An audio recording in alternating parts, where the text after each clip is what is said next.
So బలవంతంగా ఏది అణిచి జయించిన వారు ఎవరు లేరు. దానితో స్నేహంగా ఉంటూనే దాన్ని అణచాలి. ఆ శక్తిని మనం ఉపయోగంలోకి తీసుకోవాలి. ఎలా తీసుకోవాలి? సంసార జీవితం చేయాలి, చేయొద్దని అంటలే నేను, అన్నీ చెప్తా. సో ఆ విధంగానే అయితే ముందు ఏమవుద్దంటే, మనం ఎప్పుడైతే మనలోకి ప్రయాణిస్తాము అంటే మనలోకి మనం ప్రయాణించాలి.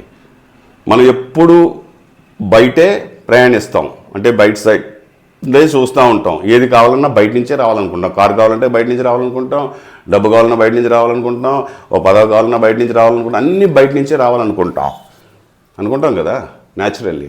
సో దానివల్ల కూడా చాలా శక్తి వేస్ట్ అవుతుంది. మరి అనుకోవద్దా, ఎదగొద్దా మనిషి?